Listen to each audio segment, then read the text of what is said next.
හිතන්නට බෑ කෙසේ වුණත් වයිට් පන්දු ලබා දුන්නොත් දැන් චරිත අසලංක පවසා සිටිනවා මේ පන්දු යැවීම පිළිබඳව මීට වඩා කල්පනාකාරී විය යුතුයි.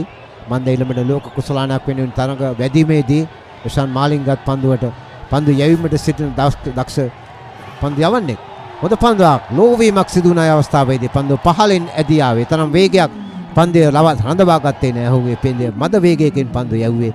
ඒ නිසා බොහෝ සෙයින් දැන් තරඟ ජයග්‍රහණය වෙනුවෙන් එක පන්දුවක් තුල ලකුණු 10ක් ලබා ගැනීම කිසිසේත් ලබා ගන්නට පුළුවන් අවස්ථාවක් නොවේයි.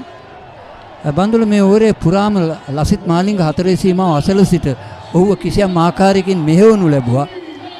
ඔහු සෑම පන්දුවෙන් පන්දුවටම ඔහුට කිසියම් උපදෙසක් ලබා දෙනවා. මෙන්න මේ ආකාරයෙන් පන්දු යැවිය යුතුයි යන්නේ. ඔව් පුහුණු කරුවන්ගේ යුතුයකම තමයි එක තැන වාඩි වෙලා කතන්දර කියනවට වඩා පන්දු පිටේ වටාම ගමන් කරමින් කෙසේ හොත් මේ අවස්ථාව ලබාගෙන වයිට් පන්දුවක් යලික් සග්ජා වෙනවා. ඒ කියන එකක්වත් අහන පාටක් නැහැ. පිට හරහට ගොස් පන්දුවේ ඇදී ගියත් තමා වයිට් සීමාව ඉක්මවා පන්දු යැවීමේ වාසිය තමයි පිටිකරුවාට ලැබෙන විනිසුරු සංඥා කරේ. පන්දුව ඇදී ගියේ වයිට් පන්දුවක් ඇටියට පිටිකරුවා ගමන් කරමින් පිට මැදින් වාගේ ඇදී යනවා. එළවා ගොස් පහරවල් කිරීමට යාම නමුත් කිසිසේත් ඒ පන්දු යැවීම ආගේ කරන්නට බෑ. ඔහු පීඩනයට ලක් වී තිබෙන ආකාරය. එක පන්දුව යවන්නට තිබෙන ලකුණු 18ක්. අනිවාර්යයෙන්ම ලකුණු 6ක් ලබා ගන්නට පිටිකරුවා ආසන්නයට පන්දු යවුවත් බොහෝ සෙයින් සාධාරණීකරණය කරන්න පුළුවන්. කුමකින් කුමක්ද? පාවරනේ පන්දුව වදින්න ඉල්ලීමක් කරනවා. ඩවුන් ද ලෙග් පන්දුව පායින් පසු කරනසේ පන්දුව ඇදී යන ලීලාව තමයි පන්දුව පත්‍යස්සමක අපිට දකින්න ලැබෙන්නේ. මේ අනුව පන්දු ඕවර 12 අවසන් වන විට මුළු ලකුණු සංඛ්‍යාව ලකුණු 146යි.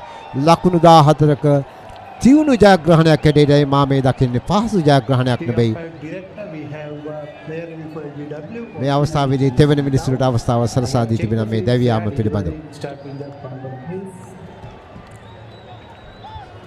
ඔව් බන්දුල බලමු අපි තෙවැනි මිනිසුරුගේ තීරණය කුමක්ද කියලා. ඊටමත් ආසන්න අවස්ථාවක් මා දුටුවේ.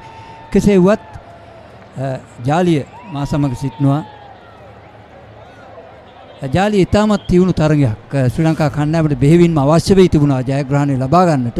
එහිදී තරගය දැන් තරගාවලිය එකට එකක් ලෙස ශ්‍රී ලංකා කණ්ඩායම ජය පරාජයෙන් තොරව මේ තරගාවලිය සම කර ගැනීමට හැකියාව ලැබුණා.